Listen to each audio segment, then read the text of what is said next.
Welcome back, brothers and sisters. I'm Braden. This is Langley Outdoors Academy, and thank you for stopping by.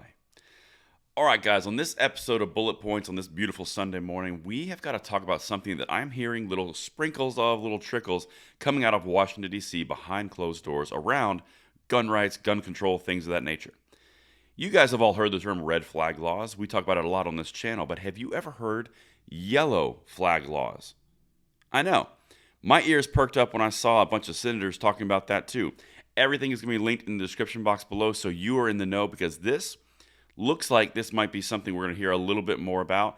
Like I said, let me know what you guys think. Everything will be linked. I'm going to do a quick read from our sponsor who made this video possible, and then we're going to hit it and I'm going to walk you through this whole yellow flag, red flag situation which they're angling towards, again, with your gun rights behind closed doors in Washington, Dems and Republicans. All right, let's get it. The sponsor for this weekend's video is CF Moto. When it's time to get off the beaten path, there's no way to better engineer an escape than on a CF Moto machine. Since 1989, CF Moto has been a major supplier of engines, parts, and components for some of the biggest names in motorsports.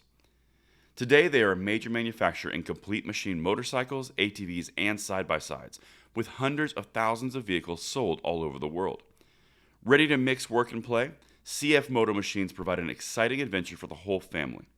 With over 500 dealerships in the U.S., making customer service a top priority, riding without a compromise and in style has never been easier. There's a link in the description box below, and thank you so much to CF Moto for making this weekend's videos possible.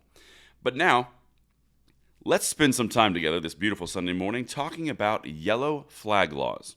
I know, we're going to hear about this one, and this might be something that we're going to have to activate our telephones and emails on to get these legislators to do what they're supposed to do. All right, check this out. Let me know. Bipartisan group of senators meet on gun safety legislation. May find consensus on red flag measure. Okay, that was pretty normal run of the mill, right? Well, check out what happens when you dive a little bit deeper in here.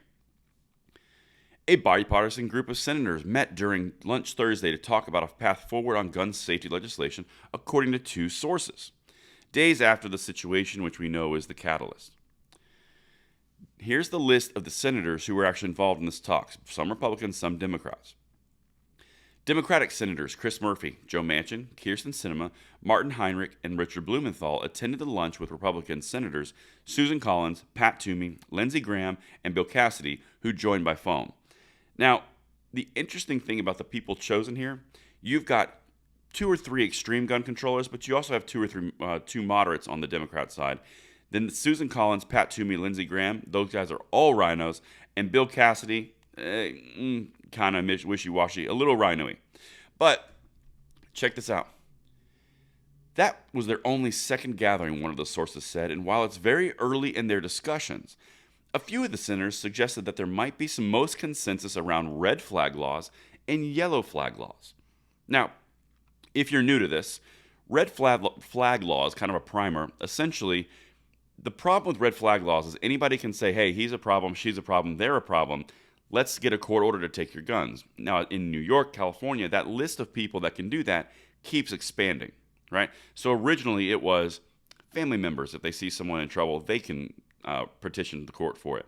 Then it became teachers. Then it became ministers. Then it became the dog walker. Literally, the slippery slope continued to expand. And as that expanded, the list of ERPOs, which are extreme risk protection orders or red flag laws, skyrocketed in all these states that employ them. Not to mention the extreme failures of all of these systems in most recent history. Now, when I see yellow flag laws, it piques my interest, and I know it does for you guys too. Listen to what a yellow flag law is. Yellow flag laws allow law enforcement, and only law enforcement, to petition the courts to temporarily take guns away from those considered to be a threat to themselves or others. Republican Senator Susan Collins pointed to her home state, which has such a law in the books. I was legitimately unaware that something called a yellow flag law was even out there because I focus on red flag laws all the time. The more common red flag laws differ from yellow flag laws in that the red flag laws allow family members to petition the courts and keep firearms away from the person. So the main difference of what we're going to dive into is kind of splitting hairs. Only law enforcement can do yellow flag laws. Family members, dog walkers, teachers, pastors can do red flag laws. So if you're going to translate this out, red flag laws are available to the public. Yellow flag laws are only available to law enforcement. Now, Now that we kind of know what it's about, back that out a little bit. If the problem with red flag laws is that anybody can do this and your rights can be infringed by anybody, ex-girlfriend, ex-wife, ex-husband, ex-boyfriend, whatever, there's a human element there that would imply or use a tool and imply a mode of retribution for emotional distress. If you go to the law enforcement side, that can be abused just as easily, again, involving your Second Amendment rights. That's a bit of a problem as well, but with the distinction being drawn between red flag laws and yellow flag laws, Susan Collins, who's a rhino, and Republicans talking with gun control Democrats, and that comes up, and red flag law legislation is the, quote, most likely to have most consensus, it sounds like this is the direction that you're going, because red flag laws are incredibly unpopular amongst Republicans and conservatives. Yellow flag laws are brand new and shiny. It sounds like that's something that might be coming up again in the future. And that's what I've got for you guys. Let me know what you guys think in the comments field below, and I will see you tonight at the 9 p.m. segment. I'm Braden. See you later.